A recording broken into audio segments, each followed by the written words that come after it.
O Márcio vai estar levantando sua voz de oração e eu te convido você a estender sua mão. Você vai abençoar, cobri-lo de oração, pedir para que Deus use a sua vida de forma poderosa essa noite, amém? Para que nós realmente possamos essa noite ir para um novo nível espiritual.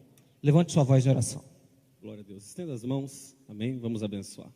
Amado Deus, Todo-Poderoso que estás nos céus. Jesus, nós te louvamos. Deus, o Senhor é grande na sua infinita misericórdia. Deus, mais uma vez, vem usar o pastor Carlos Júnior como um instrumento para as nossas vidas.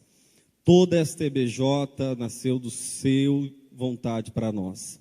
Nasceu do seu querer para as nossas vidas. Portanto, nessa noite, Deus, mais uma vez, usa o pastor para trazer a tua palavra aos nossos corações, para nos ensinar, Jesus, para nos ensinar, aleluia, a caminhar contigo, Pai, para nos ensinar a tua boa vontade, a tua vontade perfeita e agradável para as nossas vidas, nos dá clareza de entendimento.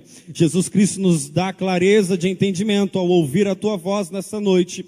Mais uma vez, Jesus, eu te peço, em teu nome, Jesus, aleluia, usa o teu filho nessa noite, fala conosco. Feliz de verdade. Uma igreja bíblica que ama ouvir a palavra de Deus, e nesta feita um tema dos que eu mais tenho meditado, debatido, escrito e falado. Me sinto muito honrado de estar aqui junto ao pastor presidente de vocês, e também por eu ser assembleiano e um pastor auxiliar da Assembleia de Deus em Inhaúma, Rio de Janeiro, pastor que é presidido o campo pelo pastor Natanael Eufrásio, da qual nós somos da convenção da SEADER, que é a Convenção das Assembleias de Deus do Estado do Rio de Janeiro. Então, quando eu saí do Rio, venho para cá, por também aqui ser Assembleia de Deus e também vinculada a CGADB, como também nós somos, pastor Osmar torna-se automaticamente minha cobertura e meu pastor presidente. Então, fico feliz de ser recebido pelo pastor Osmar. Que Deus possa continuar dando graça, saúde, não somente a ele, mas à sua família, aos seus filhos que o ajudam a estar à frente da Igreja Assembleia de Deus na cidade de Sorocaba, como também todo o corpo de obreiro que trabalha para que Cristo seja glorificado nessa cidade. De igual forma, quero louvar a Deus pela vida de todos vocês, todos os jovens, e que para nós seja uma noite edificante. Você que achou o texto sagrado, diga amém. Porque pela graça sois salvos, mediante a fé, isto não vem de vós, é dom de Deus. Se você puder e quiser, diga amém. Tome seu assento. Enquanto você se assenta, eu quero fazer só algumas considerações. A primeira é que eu vou pedir um pouco de paciência dos irmãos.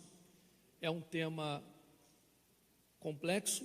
Se assim não fosse, não seria debatido há centenas de anos.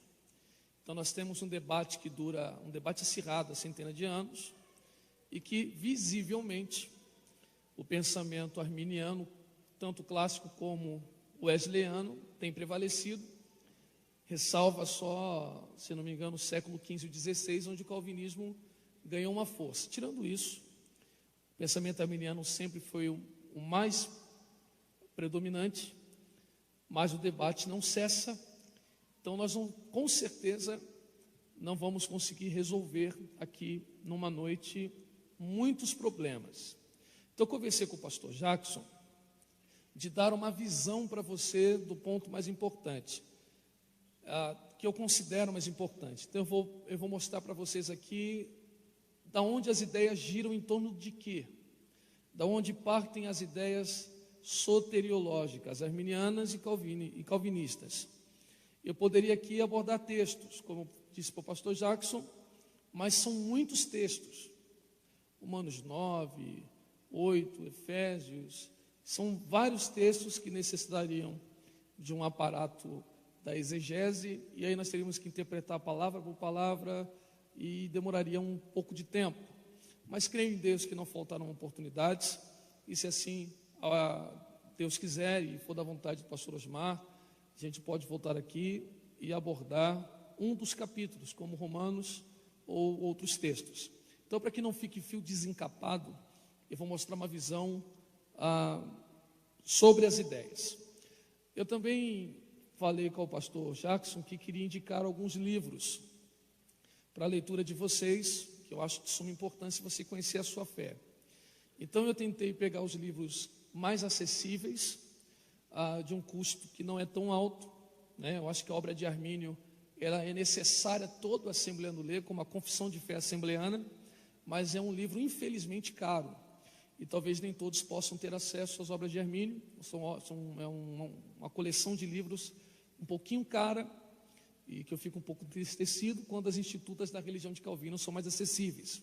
Eu acho que nós poderíamos aí melhorar o valor. Mas eu indiquei alguns livros, eu vi que tem alguns ali embaixo, e você passe lá na livraria e você vai ser edificado, lendo e aprendendo sobre a sua fé, inclusive este aqui, que é o Eleitos Mais Livres, uma perspectiva equilibrada entre a eleição divina e o livre-arbítrio, escrito por um grande teólogo chamado Norman Geisler. Então ele vai abordar aqui tanto o calvinismo extremado como o arminianismo extremado, falando sobre pontos lógicos, citando textos, mostrando a manobra, com todo respeito, se algum irmão calvinista aqui, mas a manobra da exegese que se faz para defender o calvinismo, tá bom? Na maioria dos textos, há uma distorção horrível que se faz do contexto para se defender a visão calvinista, que não é a nossa. Então, vá lá, eu sei que você vai ser edificado. Quantos querem ouvir a palavra? Diga amém. Amados, falar da graça é falar simplesmente do ponto central da salvação. Pois, como acabamos de ler, pela graça sois salvos mediante a fé, e isto não vem de vós, é dom de Deus. Se entendemos que a graça é uma concessão divina, não nos resta a pergunta: qual é a necessidade dessa concessão divina aos homens? Por que é que os homens não podem, a partir de si, buscarem a Deus, ou a partir de si, construírem um caminho para a salvação? Nós temos duas doutrinas que diferem-se largamente, tanto da arminiana como da calvinista. Essas doutrinas são chamadas de pelagianismo e semi-pelagianismo. O que seria isto? Essas doutrinas recebem o nome do monge britânico Pelágio, e diz aí a história que Pelágio, fazendo uma visita a Roma e vendo como a cidade vivia, o estado pecaminoso romano, de fato, isto é fato, Pelágio tinha uma vida muito libada, muito correta, muito reta. O problema é que a partir da vida e das concepções de Pelágio, criou-se uma doutrina chamada pelagiana, porque vem das ideias de Pelágio ou dos seus discípulos, que defendiam 8 pontos.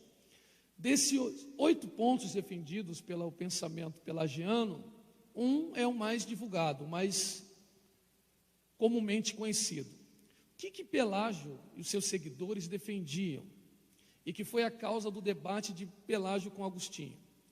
Uma dessas bases do debate foi pautada que o pecado de Adão, que nós chamamos de pecado original, segundo o pensamento pelagiano, não atingiu a humanidade. Na concepção pelagiana, quando Adão peca com Eva, o que desencadeou? Apenas uma sentença sobre Adão. E a humanidade é plenamente livre, pensamento pelagiano, para decidir pecar ou não pecar. Então, na concepção de Pelágio, o pecado não é inerente, ou seja, o pecado não atua no homem, não o inclina. O homem é livre para decidir se peca ou se não peca.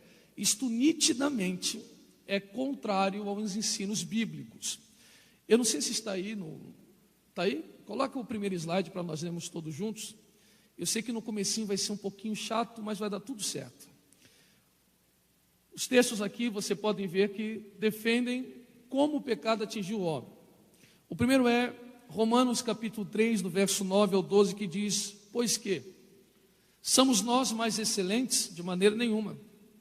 Pois já dantes demonstramos que tanto os judeus como os gregos, todos estão debaixo do pecado, como está escrito: não há um justo, nenhum sequer. Não há ninguém que entenda, não há ninguém que busque a Deus, todos se extraviaram e juntamente se fizeram inúteis. Não há quem faça o bem, não há nem um só. Romanos 7, versículo 14 ao 17. Pois bem sabemos que a lei é espiritual, mas eu sou carnal, vendido sobre o pecado. Porque o que faço não aprovo, pois o que quero isso não faço, mas o que aborreço isso faço. E se faço o que não quero, consinto com a lei, que é boa, de maneira que agora já não sou eu que faço isto, mas o pecado que habita em mim.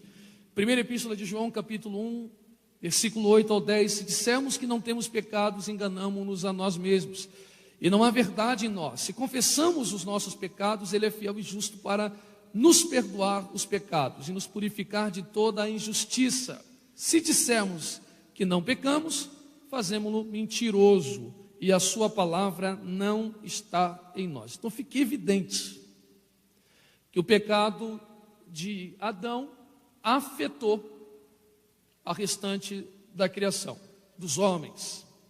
No 5º século, saiu uma corrente do pelagianismo, que é chamado de semi-pelagianismo. O que os semi-pelagianos ensinavam no 5º século, por volta do 5º século? Eles já começavam a se dobrar e dizer, não, de fato o pecado de Adão atingiu, mas nós não recebemos a culpa do erro de Adão. E o que o semi-pelagiano dizia então? Que a salvação é possível, mas o homem deve dar o primeiro passo. Já viu aquela expressão? Dê o primeiro passo a Deus, que Deus faz o resto. Ou quando algumas pessoas fazem um apelo, se você der o primeiro passo, Deus vai até você. Isto é uma frase herética, porque o homem não tem condição de dar o primeiro passo. Eu vou repetir. Você, eu, nós, ninguém tem a condição de dar o primeiro passo. Tanto é verdade que no segundo slide você verá, eu acho que eu não coloquei, perdão, mas eu escrevi aqui, você pode consultar na sua Bíblia, se você for bom de abri-la. João capítulo 6, versículo 44. Ninguém pode vir a mim se o Pai que me enviou não o atrair. Então você não vai porque você quer, você só vem se o Pai te atrai. E isso não é calvinismo, é bíblico. 2 Coríntios capítulo 3, versículo 5.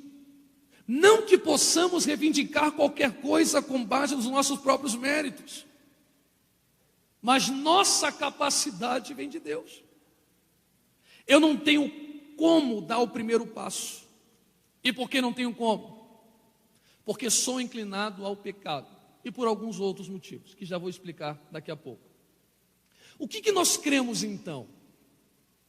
Nós cremos que Deus criou o homem perfeito. Existem vários textos que nós podemos mostrar que a natureza de Adão era uma natureza pura, santa e reta. Por exemplo, Eclesiastes capítulo 7, versículo 29. Vede isto tão somente, achei que Deus fez o homem reto. Quando o homem peca, esta imagem de Deus é afetada, fazendo com que o homem seja inclinado ao pecado. Você pode notar isso em Romanos capítulo 8, versículo 6, que está escrito: porque a inclinação da carne é morte, mas a inclinação do Espírito é vida e paz. Então em nós há uma inclinação para o pecado. E o pecado de Adão foi transmitido para a humanidade, nos tornando aquilo que chamamos de depravados no pecado, inclinados mais a trevas do que a luz, como também está escrito ainda em Romanos capítulo 5, versículo 12, portanto, como por um homem entrou o pecado no mundo, e pelo pecado a morte, assim também a morte passou a todos os homens, por isso que todos pecaram. Nós da Assembleia de Deus confessamos e admitimos que o pecado de Adão, e aí digo eu, é uma avaliação subjetiva, porque existem vários pensamentos sobre como este pecado foi transmitido. Mas como nós não estamos falando de hamartiologia, o importante é que você entenda que ele foi transmitido. Como existem várias discussões, dentre a que a mais aceita ou mais divulgada é a de Agostinho. Mas, de fato, o pecado de Adão, como atesta Romanos capítulo 5, que acabamos de ler, ele atingiu todos os homens. E uma vez atingido todos os homens, nós conhecemos este estado como depravação total. Ele atingiu o homem por extensão, nós acreditamos, diferente do calvinismo, daqui a pouco ensino. Por extensão, ele atingiu sua vontade, ele atingiu seu desejo, ele atingiu seus impulsos, ele atingiu seu jeito de pensar. Então você é impossível evitar não pensar em pecar. É impossível. Todos irão desejar o pecado porque somos inclinados. E digo mais à carne do que ao espírito. Se somos inclinados e pecadores, e esse pecado se estendeu ao homem, tanto crê isso calvinista como arminianos, damos as mãos nisso.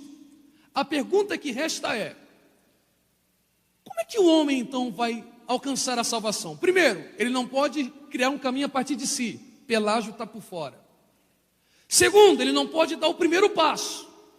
Como vimos, semi-pelagianismo está fora. Se você não pode dar o primeiro passo, se você não pode criar através de si, como a salvação é possível? Como ela é possível? Só pela graça. Só pela graça. Só que a diferença começa aí. Nós pegamos na mão de Calvino, Armínio pega na mão de Calvino, os dois andam juntos, dizendo: de fato somos afetados pelo pecado de Adão. Porém, como é que essa graça age sobre aquele que será salvo? Como ela está agindo? E aí começa a discussão. Para Calvino, a graça age de três maneiras: absoluta, dupla e singular. Para Armínio, ela age de forma preveniente. O que seria isso? Caminhe comigo que você vai entender. Quero deixar claro, para que algum calvinista que esteja aqui não ache-me tendencioso, que as obras de Calvino são muito extensas. Então não dá para abordar aqui tudo. Então eu vou ganhar tempo. Eu vou passar alguns pontos e vou citar algumas coisas que Calvino escreveu nas suas institutas, para que você veja que eu não estou manipulando e qual é a ideia calvinista. Depois que nós entendemos a ideia calvinista, eu vou mostrar para você qual é de fato a ideia arminiana, não o que estão falando pela internet por aí. Não há distorção de muitos pastores e pregadores calvinistas que têm usado a rede social e a internet para deturpar, chamando-nos de semi-pelagiano. Ok? O que Calvino entendia? Calvino entendia que o pecado afetou toda a alma do homem, tornando-nos inclinados para o pecado. Na concepção de Calvino, como as nossas, é impossível, sem a graça de Deus, o homem se achegar a Deus. Porque o homem só pode produzir obras da carne uma vez que é afetado pelo pecado. Eu tentei fazer aqui uma coisa para eu começar a me manter reto, mas deixa eu te levantar um negócio aqui. Um homem chamado Jonathan Edwards e os seus seguidores, que são tidos como calvinistas extremados, dizem que o homem, uma vez sendo atingido pelo pecado de Adão, não consegue responder a Deus, nem com sim, nem com não. Quem está me ouvindo, diga amém. Porque uma causa não pode ser autocausada. Só que isso só cabe na sua existência. Ninguém pode existir do nada. Então a causa primeira da nossa existência é Deus. Só que as minhas ações são causadas por mim. Os calvinistas não acreditam nisso. Porque se a sua natureza é pecaminosa, e a causa, ela antecede o efeito, sendo você afundado no pecado, influenciado por a sua natureza pecaminosa, a única coisa que você faz, segundo Calvino, é pecar. Vou repetir para você entender. Não existe causa sem efeito. Então o efeito não vem antes da causa. Então não existe causa autocausada. Se a sua natureza é pecaminosa, entendimento calvinista, e você foi totalmente afetado pelo pecado, você não consegue gerar outro efeito a não ser pecado. Então você não consegue dizer sim ou não para Deus. Porque quando Deus diz para você, vem para mim, a tendência é que a sua natureza grite mais forte e diga para você: não, eu prefiro o pecado. Esse é o entendimento calvinista. Então você não consegue falar assim, ó, eu aceito a Jesus Cristo. No calvinismo não existe isso. Quem quer aceitar Jesus? Esquece, não aceita ele, porque a sua natureza é pecaminosa. Calvinismo. Para eles o desejo e o efetuar se confundem. Nós entendemos que o pecado nos gera desejo, mas necessariamente ter o desejo não significa efetuar o pecado. Isso é óbvio. Se não fosse óbvio, a lei foi coberta pela graça, mas a lei moral não foi prescrita. Você quer ver? Você acha bíblico honrar pai e mãe, sim ou não? Você acha bíblico casar-se e honrar uma mulher só, sim ou não? Mas se você só habita o pecado, significa que Deus está dando uma ordem que você não consegue contrapô-la. Então a tendência é que você só fizesse isso sem arrependimento, porque em você não há entendimento do que você erra. Vou chegar lá. Eu queria que você colocasse no slide a frase de Calvino das Institutas, só para eles lerem. Nós vamos chegar lá, eu preciso ganhar tempo, é meio complexo, mas vamos chegar lá. Coloque para mim, vá passando os slides que eu te mostro qual que é. Passa. Olha aí, ó. Calvino diz: até onde o pecado domina? Não só a mente, mas ainda o coração, veremos de imediato. Aqui tive o propósito de apenas sumariamente abordar o fato que o homem inteiro, da cabeça aos pés, foi como por um dilúvio de tal modo assolado que nenhuma parte ficou isenta do pecado e, com consequência, tudo quanto dele procede deve ser imputado ao pecado. Como Paulo escreve em Romanos capítulo 8, versículos 6 e 7, todos os afetos ou cogitações da carne são inimizades contra Deus, por isso morte. Presta atenção aqui. O que Calvino está dizendo? Nada do que você faça produz alguma coisa. Até o seu sim, o seu não para Deus foi afetado. Ora, se todo homem é afetado, como é que esta graça age? Esta graça age, segundo Calvino, de forma absoluta, singular e dupla. O slide, o próximo slide. O que seria esta forma absoluta, singular e dupla? Para Calvino, a graça é absoluta. Por que absoluta? Porque se você não consegue responder com sim ou com não, e a graça vem de Deus sim ou não? Pois a salvação é pela graça mediante a fé, e isso não vem de vós, é um dom de... Se a graça vem de Deus, e nem todos serão salvos, ela age de forma absoluta. É Deus quem determina quem será alvo da sua graça, e essa graça é irresistível. Então, para Calvino, se você está aqui, não é porque você disse sim, é porque Deus colocou de forma absoluta sobre você. Você vai ser salvo. Isso é Calvino. Eu vou te mostrar o problema. Parece bonito, né? Mas vou chegar lá. É que a assembleana é assim, mas é avivado, é avivado. Absoluto, porque a eleição para a salvação é dada por Deus sem participação da obra humana. Ela é dada exclusivamente por decreto divino. Eu vou correr. Singular no sentido de que esse decreto para a eleição à salvação não é dado para um grupo, mas é para cada indivíduo. Então, na cabeça de Calvino, Deus não salva a igreja. Deus não salva um caminho. Deus salva indivíduos. Então Deus olha para alguém e fala assim, ó, fui com a tua cara, vou te salvar. E você? Você não. Você vai para o inferno. E aquele ali? Não, aquele ali até gostei. Esse aqui vai passar, vai ser salvo. E o outro? Vai para o inferno. O pensamento calvinista. Não, mas eu quero aceitar Jesus. Você não quer nada. Você acha que quer. Você vai para o inferno. E duplo.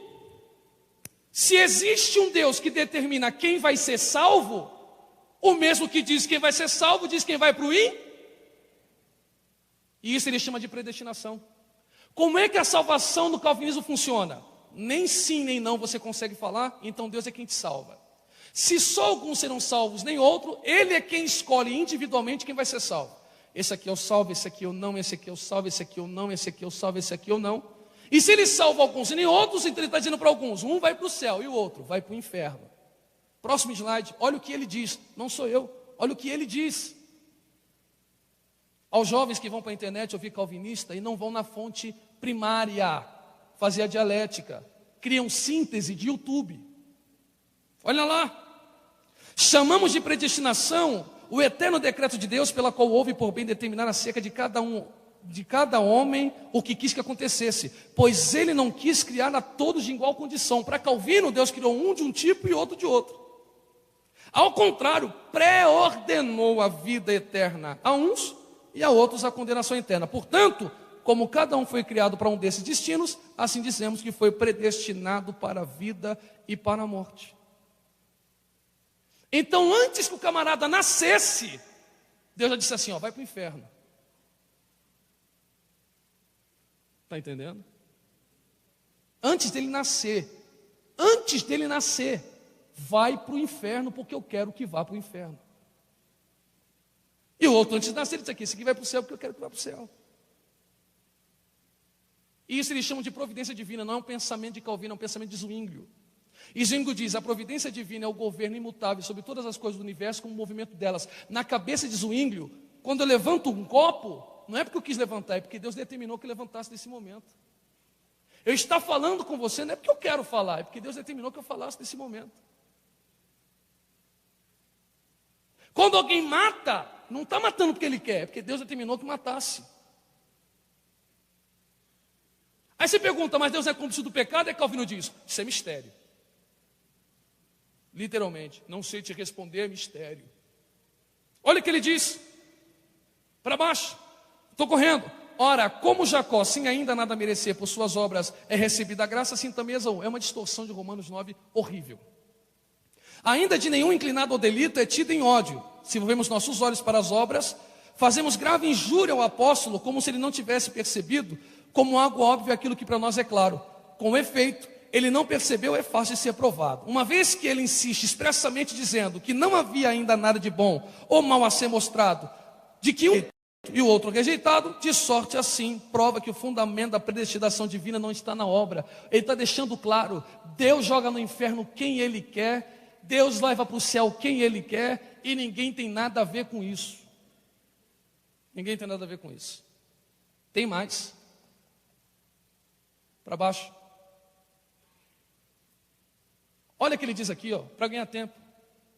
Deus não somente previu a queda do primeiro homem, e com ela a ruína de toda a posteridade, mas ordenou, na cabeça de Calvino, Deus ordenou o pecado de Adão. Adão não pecou porque quis. Calvino está dizendo, Deus quis que ele pecasse, e mesmo assim culpou ele de ter pecado. Não entendeu? Vou ser mais claro. Quando você adultera, na mente de Calvino, Deus mandou você adulterar, mas no juízo final ele vai dizer assim para você, por que você adulterou? Aí você vai falar assim, é porque você determinou. Não, eu determinei, mas você fez, você vai para o inferno. Tem cabimento? Eu vou matar alguém. Matou. Aí Deus chega no juízo final e diz assim, por que você matou? É porque você determinou. Não, eu determinei, mas o problema é seu. Você vai para o inferno. É a salvação no calvinismo. Deus determina as ações dos homens e ao mesmo tempo condena os homens por ter feito aquilo que ele mandou fazer. Porque na cabeça do calvinismo, o homem só consegue pecar e não consegue ter outro sentimento a não ser pecado. Então Deus salva quem Ele quer, joga no inferno quem Ele quiser. Aquele que quer vir para a igreja, na verdade não quer, é Ele que está trazendo. Aí você pergunta para o calvinista, tá, se a graça é irresistível e os eleitos são salvos pela graça, se há algum calvinista aqui, eu te pergunto, como é que você sabe que você é um eleito? Porque segundo alguns calvinistas, eu não vou nem dizer o nome, ele diz o seguinte, que existe uma graça que é temporária. Então Deus pega um pirulito, passa na boca da criança e diz assim, ó, sente um pouquinho o gosto da salvação, mas você vai para o inferno, tá bom? Se já eu encontrei um amigo aqui em São Paulo que virou calvinista, eu disse para ele, disse assim, ó, eu sou um eleito. Eu disse, prova que você é. Prova. Não, porque eu estou em Cristo. Ah, você está. E se não estiver mais? Você não sabe se a sua graça é temporária. Ficou mudo. E esse movimento quer botar o dedo na igreja da Assembleia de Deus, falar que a gente faz muito barulho. Eles não glorificam a Deus porque eles não têm certeza se Jesus morreu por eles. Porque eles dizem que Jesus morreu para alguns. Então, já que eu não sei se ele morreu por mim, eu fico na dúvida. A Assembleia de Deus não acredita nisso.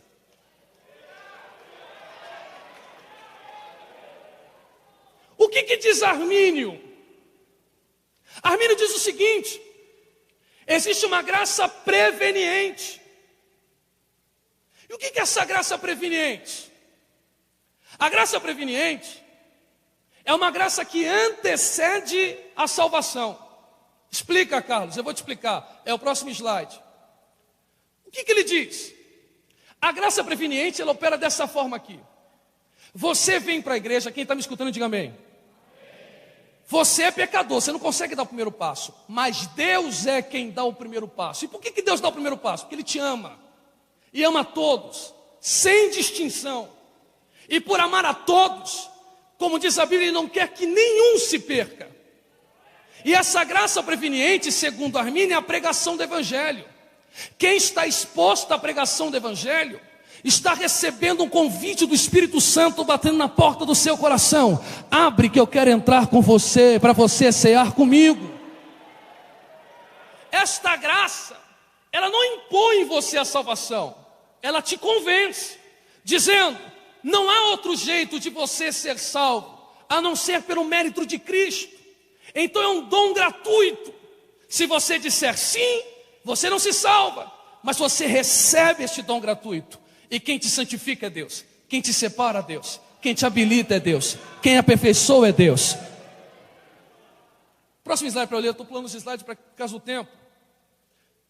Se você ler esse slide, e eu posso estar disponível para vocês, vocês verão que ele está escrevendo: o livre-arbítrio é incapaz de iniciar ou aperfeiçoar qualquer bem verdadeiro ou espiritual sem a graça. Ele está dizendo: ninguém aqui é semi-pelagiano, ninguém aqui dá o primeiro passo, é ele que está desde o começo do culto. Deixa eu entrar, deixa eu entrar, deixa eu entrar. Alguém está entendendo? Já está dando glória a Deus. Deixa eu entrar, deixa eu entrar, deixa eu entrar. Aí o calvinista diz assim: mas se você diz sim ou não, você se salva. Mentira, porque eu não estou dizendo sim ou não com uma obra realizada, eu estou dizendo sim pelo mérito de Cristo realizado na cruz do Calvário. O que significa dizer a vocês que quando eu digo sim ou não, eu estou recebendo uma dádiva. Explica melhor, Carlos. Eu te explico. Quem é que merece o mérito? O homem que opera a pessoa e tira um tumor do seu cérebro, ou o paciente que está na cama? Quem é que é aplaudido, o médico ou o paciente? Quando você dá uma esmola para o mendigo, ele é digno de receber a esmola ou você dá por amor? Ele é digno? Ele trabalhou por aquela esmola? Ele só recebeu aquilo que foi dado como dádiva. Eu não trabalhei para receber isso. Eu não levei chicotada para merecer o céu. Mas eu não sei porque ele foi com a cara desse negrinho aqui e disse assim: ô Carlos Júnior, eu te amo tanto, que eu vou pagar o preço pelo teu pecado lá na cruz. Agora eu estou te dando a oportunidade de você entrar no céu. E se não quiser, você já está condenado. E como eu não sou bobo, o Espírito de Deus me convenceu e entendi que eu sou pecador, sou miserável, sou imundo, não tenho capacidade para nada. Mas já que Cristo me amou primeiro e abriu os véus, rasgou o véu para me dar a oportunidade. Alguém está entendendo essa palavra? Abra a boca para dar glória a Deus se você puder.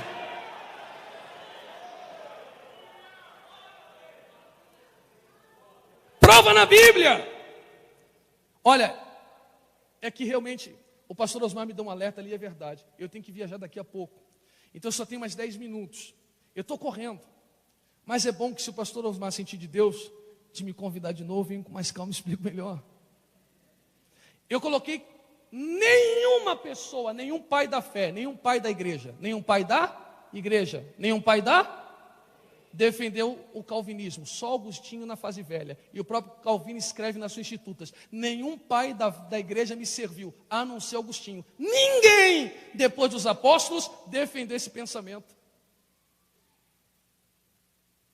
Vamos para a Bíblia. Vamos para a Bíblia. Eu ou é Deus que determina quem vai segui-lo?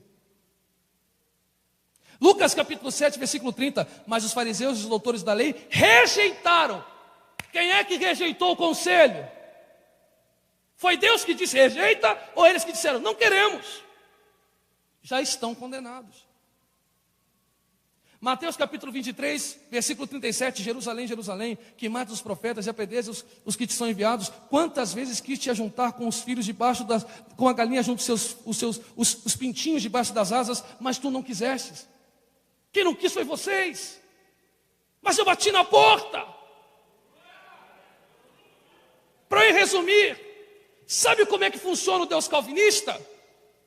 Diz um escritor que eu recomendei um livro chamado O Lado Negro do Calvinismo, um americano chamado George Brisson, morador do Texas. Ele disse: o Deus calvinista é um Deus assim, que vê um prédio em chamas, 100 pessoas correndo risco de vida, já mortos. Quantas pessoas? Quantas pessoas? O chefe dos bombeiros representa o Deus calvinista. Ele pega os bombeiros e diz assim: ó, tem 100 pessoas pegando fogo, a gente pode salvar todo mundo, mas eu só quero salvar 25. Por quê? Eu só quero salvar 25. E o resto? O resto eu quero que se queime. Por quê? Porque eu quero que se queime. E os 25? Eu quero salvar. Pronto. Eu faço o que eu quero e mato quem eu quero. Deus calvinista. E o Deus arminiano? Eu estava no mar do pecado, já afogado. Quando eu pensei que não tinha mais nenhuma solução, porque não havia, uma embarcação vem chegando escrito SOS Jesus. E ele vem com uma boia em formato de cruz e diz assim: ó, eu vou jogar para todo mundo que está afogado. Você só precisa segurar na boia. Quem vai te trazer para dentro sou eu, quem vai te fazer respirar sou eu, quem vai te lavar sou eu, quem vai te aquecer sou eu. Uns disseram: tá bom aqui no mundo, vou morrer afogado. Mas você disse: eu aceito essa boia.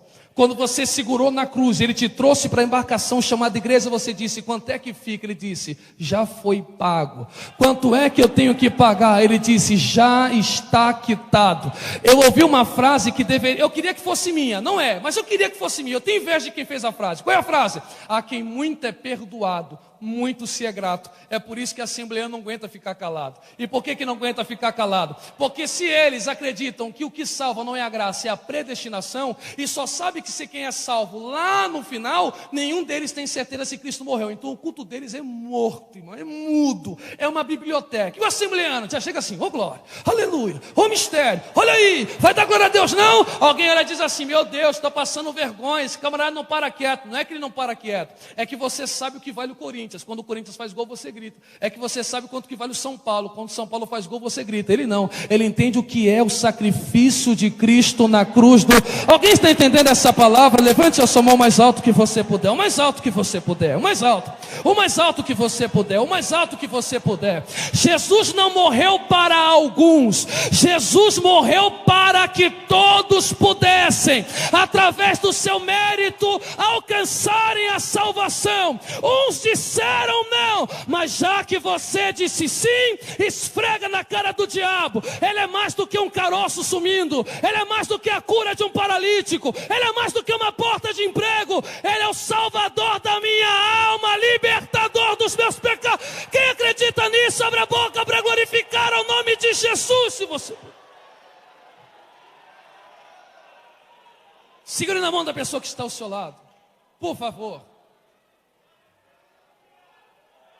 Chacoalhe a mão desse crente e diga: você não era digno, você não merece, você não tinha direito. Mas ele foi naquele pagode, ele foi naquele rock, ele foi naquele sertanejo, ele foi naquele bar, ele bateu na porta do teu coração e disse: eu morri por você, e em breve eu vou voltar para buscar você, para entrar no gozo que eu já tenho preparado. São os que são gratos por isso, abra a boca para dar uma razão de glória. Eis o sacrifício de Cristo.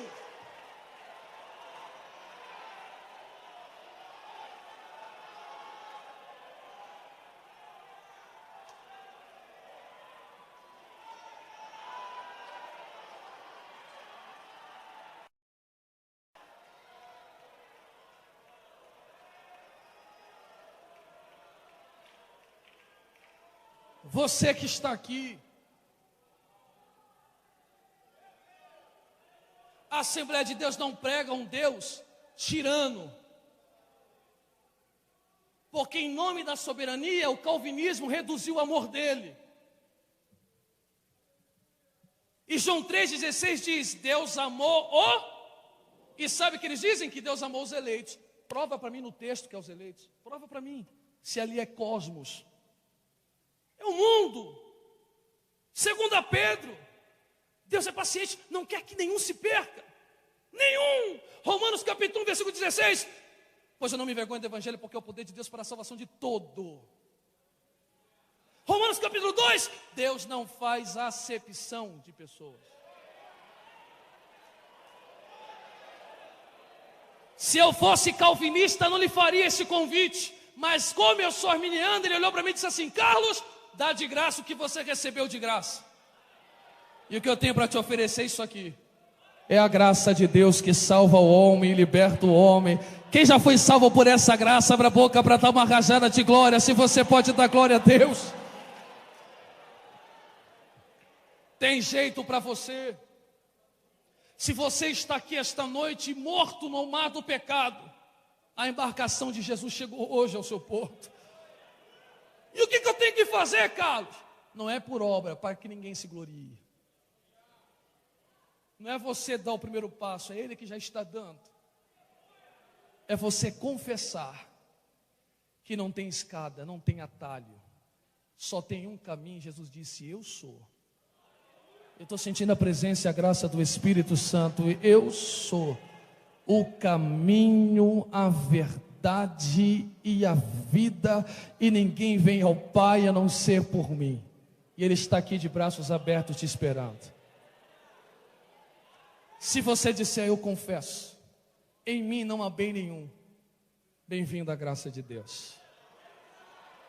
Mas eu sou pecador. Mas é para que ninguém se glorie. Ele pega você, te lava no sangue, troca a tua moral, Ele limpa a sua vida, escreve o teu nome no livro dele, e você vai subir para a glória de Cristo. A igreja fecha os olhos, por favor, que eu já praticamente estourei o horário. Mas a culpa foi minha, que eu fui devagar demais. Feche seus olhos. Eu quero saber onde está a primeira vida, que está aqui dizendo: eu entendi que sem Jesus não dá, mas Ele morreu por mim também. Eu estou entendendo que sem Jesus eu não sou, mas Ele morreu por mim também.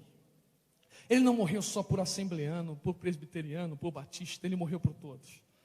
E a todos aqueles que creram no seu Filho, deu-lhes o direito de serem chamados filhos de Deus. Se você der um sinal com a sua mão, nós entenderemos que você está confessando a Cristo como seu Senhor.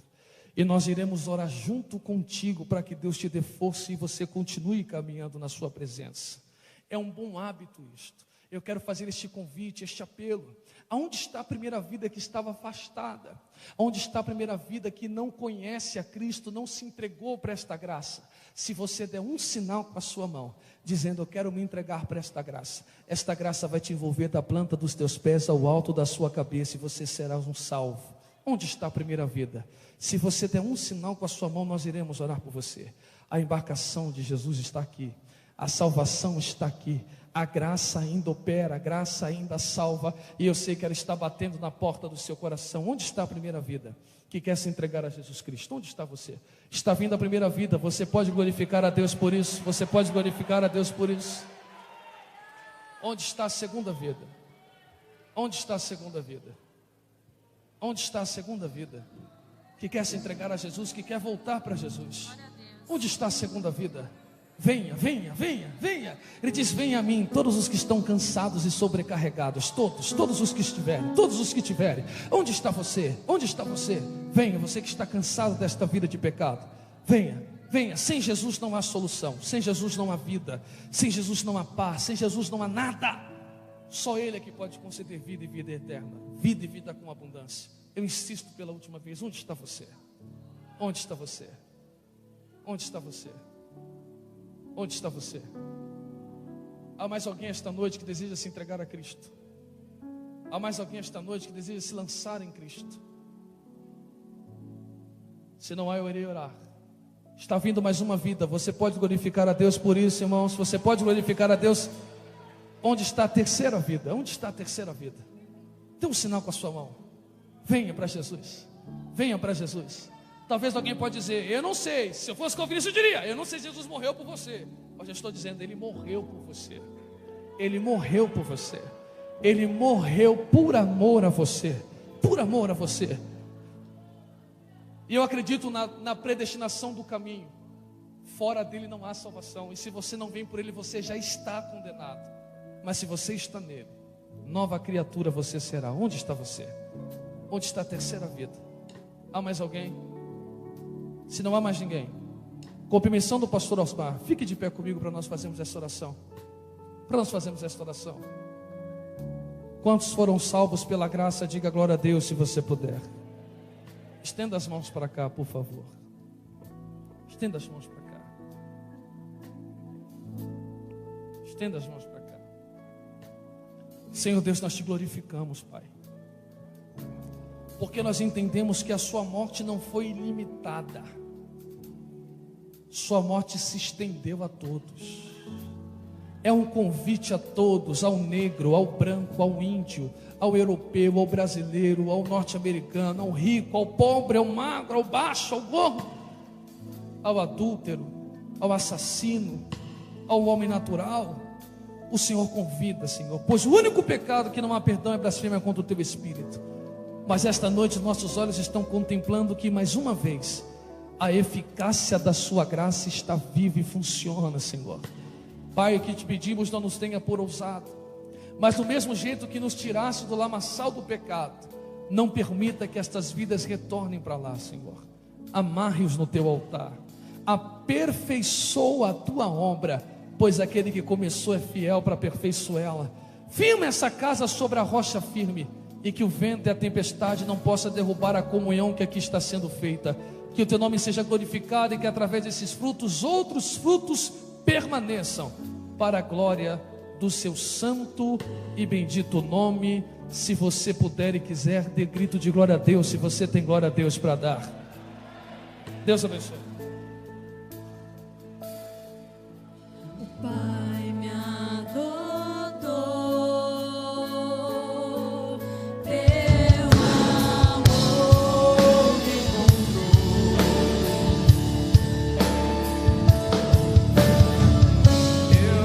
era órfão, hoje sou filho. Pai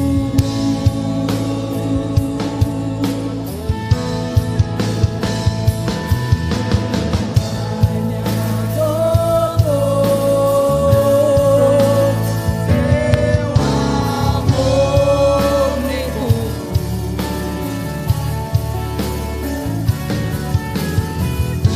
Eu era órfão, hoje sou filho.